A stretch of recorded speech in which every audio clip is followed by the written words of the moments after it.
In this video, I'm gonna outline the best way to increase LTV to CAC ratio in telehealth with lifecycle marketing. Right now, most telehealth brands are losing on both sides of the equation. You're spending thousands on ads to drive traffic, but most of it leaks out of the funnel without converting. You have huge contact lists, sometimes hundreds of thousands of leads, and most of them never buy. That means your acquisition cost is way higher than it needs to be. And on the back end, your patients are churning within the first 30 to 90 days, and there is no system in place to stop the bleeding. Every single lead or patient that leaves is money you already spent and never got back. Now, email and SMS are the highest leverage tools to fix both sides of the equation without spending a single dollar more on acquisition. And after generating over $60 million for telehealth brands with lifecycle marketing, we've built a system that does exactly that. So let's get into it, starting with point number one. So it all comes down to one ratio. Everything you do in lifecycle marketing either makes it cheaper to acquire a patient, customer acquisition cost goes down, or makes each patient work more over time, which means that LTV goes up. And this is what the ratio is about. So customer lifetime value, patient lifetime value divided by patient acquisition cost, customer acquisition cost equals the LTV to CAC ratio. And the higher this ratio is, the more you get from every single patient of yours compared to how much they cost. And that's what you need to do to grow a profitable business, be able to afford more in ad spend, and so on. So there are only two levers to improve this ratio. Either to reduce the CAC, so customer acquisition cost, by converting more of the traffic and leads you're already paying for, or increasing the LTV, which means keeping the patients longer, expanding their treatments, and maximizing every single patient relationship. Now, let's start with point number one and everything you can do on the lifecycle marketing side to reduce the CAC. So, how to reduce CAC? First of all, every visitor who leaves without converting is wasted ad spend. And the goal here is super simple, like I explained: capture more of the demand you're already generating and convert more of it into paying patients. And how can you do this? I'm gonna go through a couple of the biggest levers that you have here. Number one is to capture more traffic with list growth. And before you can nurture anyone,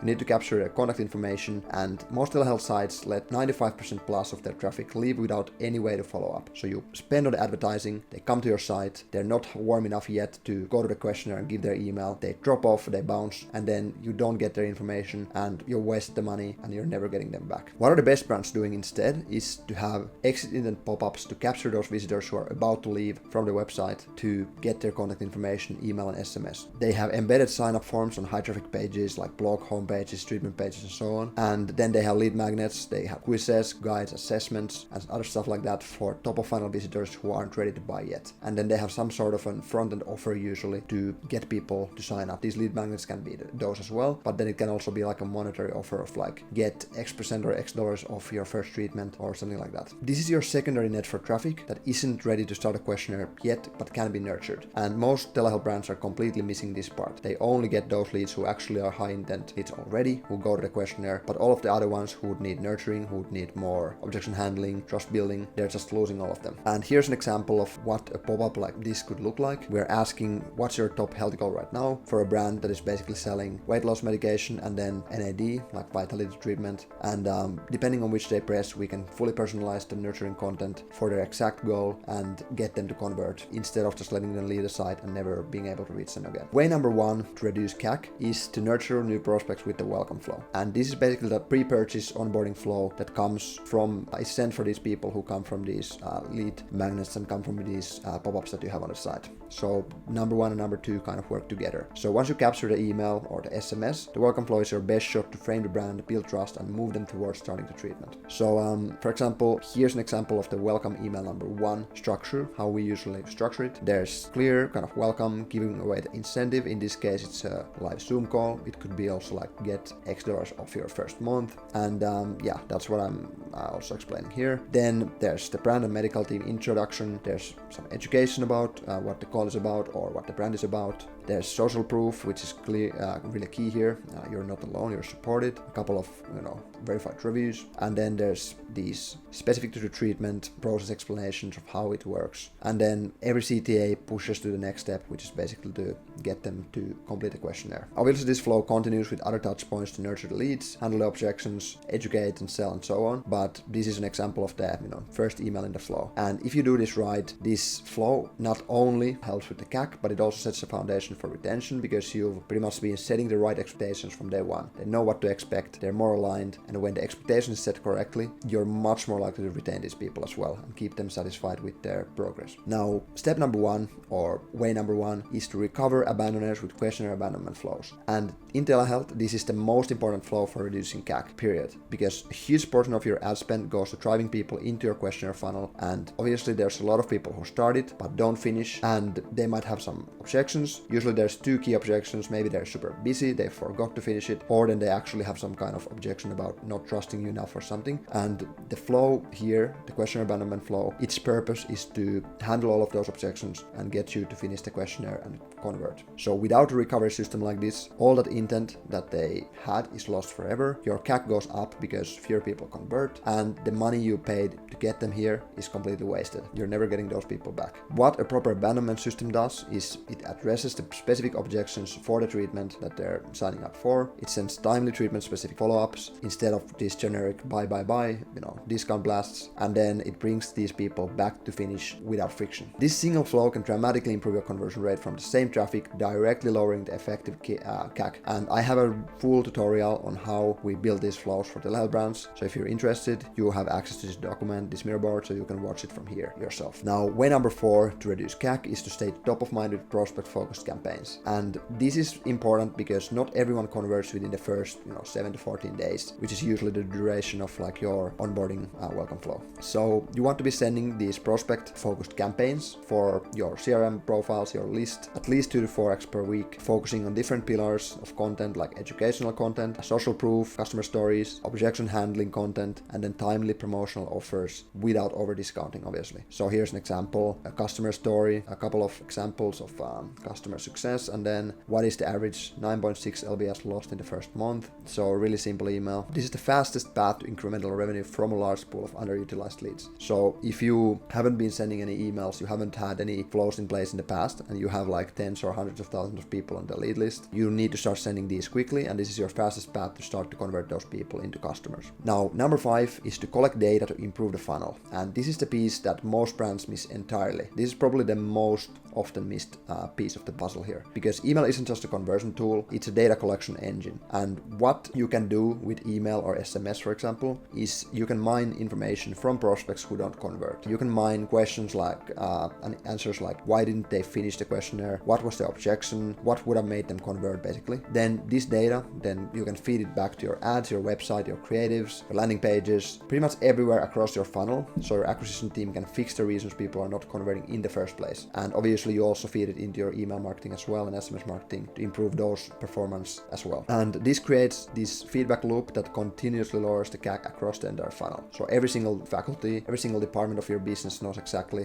what's going on, what can you improve. You take those data points, you start to fix them, and then you know that those things are not going to be an issue anymore. So it's an iterative, continuous process, but it's super important, and it's something that most brands never do. Here's an example email from that. I noticed you haven't started treatment yet, and that's totally okay. And then just reply to this email with what's holding you back, and then there's a couple of options, and then reply to this email. Now, going into the second part of the equation, how to increase the lifetime value. And once a patient converts, the real game begins. This is pretty much what separates the winning versus losing telehealth brands, and also where most brands leave the most money on the table. Because if you think about it, a patient who stays, let's say, for 8 months against 3 is not just 2.5x more revenue, it's actually the difference between profitable versus unprofitable acquisition at scale. And I'm gonna go through a handful of lifecycle marketing related levers that you have to increase the retention, increase the LTV, which is where a profitable telehealth company is actually made. Step number 1, or lever number 1, is to nail the post-purchase onboarding. Here's an example from one of our clients, Ivy. A post-purchase email. Real change starts with routine, and then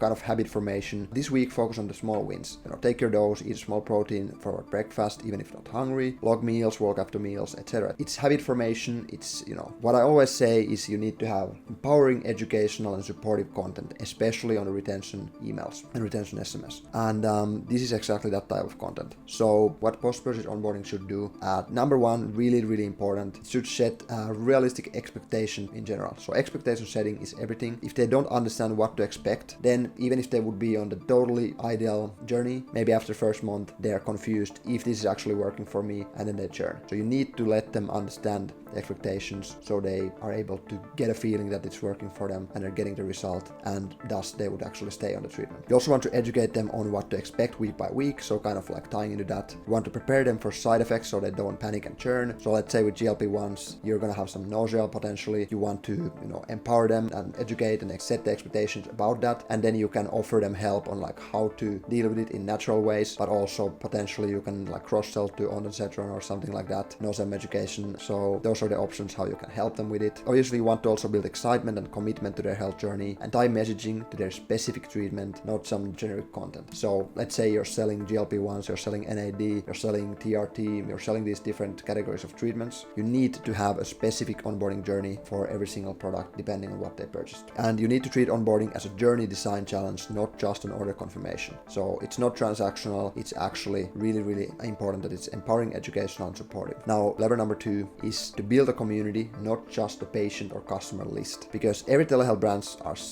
they sell the same treatments, and brand and community are why patients choose you and stay with you. So what do you want not to do? What do you don't want to do? It's to only send sales emails or generic promotional blasts, or just not send at all. Those are no-nos. And what you want to do is to educate consistently, to celebrate and highlight patient wins on your community, and actually share what's happening inside the brand. So again, example from Ivy, from 320 lbs to confidence without surgery. There's before after images of Brandy. There's kind of a story of her, and then there's even her social media tag, so you can go find her from social media. And yeah, this is the kind of content that actually celebrates the wins and allows the community to see, hey, this is what people on the treatment are achieving here with this brand, and it makes them feel good and it makes them want to stay and be a part of the community. Brands doing this generate 30 to 50% of total revenue from email alone without discounting their way there. So this is super, super important. We treat your CRM as a community, not just a list of profiles. Now, number 3, prevent churn and win back lost patients. Most brands let go, but you paid so much to acquire the patient, why wouldn't you try to win them back? So there's no follow-up when patient's quiet, there's no recovery attempt after cancellation, there's no understanding of why they actually left. And then that just keeps happening, you don't have any way to prevent it. So what do the winning brands do? They educate consistently. So number 3, prevent churn and win back lost patients. Most brands let go, but you paid so much to acquire the patient, why wouldn't you try to win them back? When it comes to churn and win back systems, without a system means that you basically have no follow-up when patients go quiet, there's no recovery attempt after cancellation, and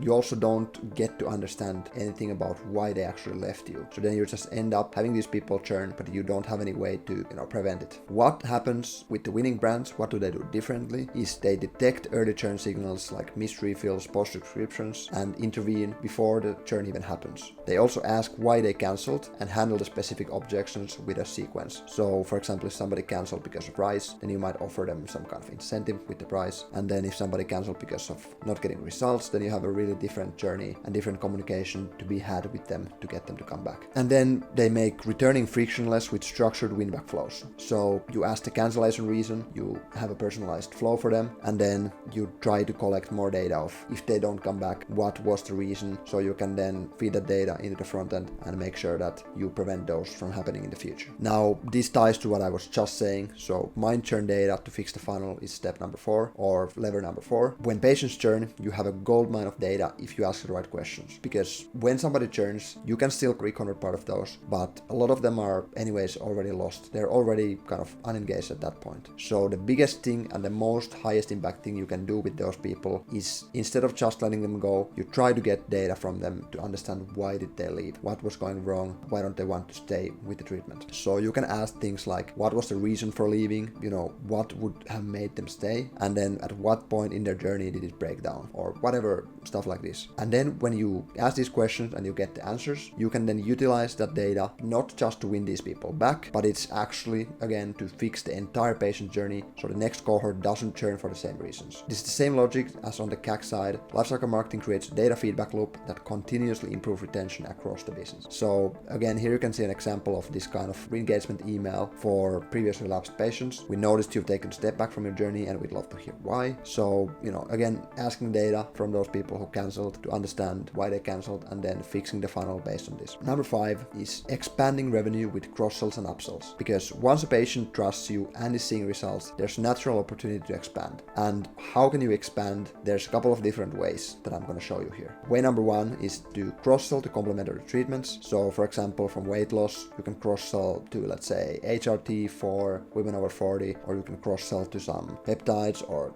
some other peptides, or like, let's say, longevity treatments like NAD or MIC-B12, whatever makes sense at that point. You can cross-sell to those kind of treatments. So here's example, for example, from Ivy: the simplest way to repair from the inside. Forget surface level fixes. NAD supports your brain, body, and biology where it matters the most. And obviously these cross-sells, they need to be value driven. You don't just want to push them to random treatments. They actually need to be something that helps this patient on their journey of health. This is not the same as like upselling to different clothes from a clothing store. This is medication we're talking about, so it needs to be value driven and actually supportive for the person instead of just pushing them to buy something. Then the second part here to expand revenue is upselling to multi-month plans for better adherence. This actually belongs here. So you can see same treatment, better price, save money without changing anything about your treatment, same medication, same provider, same support. The only difference is how often you're billed. So you can see monthly, $205 a month, 6-month plan, save $30 a month, and 3-month plan, there's say $15 a month. So that's up to $360 back over a year on the 6-month plan. Most patients who switch say they wish they'd done it sooner. So this does a few things. Obviously, it front loads your revenue, so you get more revenue that you can then put into ads, and you can accelerate your acquisition even faster. But also it increases the commitment to the treatment and thus the results as well, because if somebody commits to 6 months, they're already paying for it, they cannot get out of it basically, so might as well make the most out of it so they can get the return on investment they're looking for. And then number 3 here, offer alternative pathways, meaning like downsells for patients who hit their goal or churn on price. So let's say there would be GLP-1 patient who reaches their goal weight, you could downsell them to microdosing GLP-1s, or if somebody churns because they don't have the money to pay for the full price or they don't want to pay the full GLP-1 treatment, you could again downsell them to microdosing. Or the same thing works if somebody is coming from the front end and let's say they're disqualified from GLP-1s because of their BMI is not high enough. You could still downsell those people to the GLP-1 microdosing for like a lower maintenance longevity dose and get something out of those customers and get to help them instead of just letting them go forever. And this is not about pressure, it's education first, like I said, triggered by readiness signals and aligned to where the patient is in their journey. So this needs to be considered like this because this is healthcare. The goal is to help people. The goal is not to just push them to buy something that they don't need. It actually needs to make sense for them. And then number 6, collect data and social proof from active patients. Your happiest patients are your best marketing asset, but you have to actively capture that. And how do you do that? Surveys at key milestones to capture outcomes and feedback is one way. UGC collection before after testimonials reviews is another way. So this is more like social proof. This is more like a data collection. And then NPS and satisfaction scoring to identify advocates and at-risk patients. So then you can kind of push the advocates to this, UGC collection, and then the at-risk patients, you can pretty much like, again, collect data from them, or then you can push them to the win-back sequences here to make sure that you handle their issues before they churn and, minimize the churn in general. Now, this social proof fuels your acquisition, which lowers your CAC. It fuels your retention through building community and having these community-led stories, and your expansion, credibility for cross-sells, and it all compounds. You can see an example from Effective again. Someone's Googling, is Effective worth it? You know the answer. And they're reading Trustpilot reviews at 1 a.m., etc., etc. And then, leave a quick review and we'll take $25 off your next order. And then how it works, super simple step-by-step list, and then the CTA again. So this is how it works. And this is how you build a profitable telehealth brand. It's not just about one flow or one email or one SMS or whatever. It's about the entire lifecycle and retention system working together. Capture more traffic, to nurture it and to convert it, bring the CAC down, and then to onboard these new customers properly, retain them for longer, and then expand to other treatments, which brings the LTV up. Obviously, then you collect data everywhere, you feed it back into the funnel, and then the whole machine keeps improving consistently. You have a constant feedback loop that allows you to make these iterative efforts to improve your funnel step by step, day by day, 1% at a time, and eventually that all compounds, and that's how the winners are built. This is one of the highest impact things you can do for your business. Brands doing this properly see 25 to 50% of total revenue from email and SMS, 20 to 40% higher patient LTV, and significantly reduced dependency on paid acquisition. And these are obviously directional metrics, but we work with a lot of brands in the space and we keep seeing these type of numbers, so it's real. And all this without spending a single dollar more on advertising. Now, next video, full breakdown. If you want to see these principles actually applied, leading to 28% increase in total store revenue, click the video on screen right now, or if you're watching or reading this mirror board, you can just click it open from here and see this whole case study breakdown from here. And thank you for watching, and I'll see you in the next one.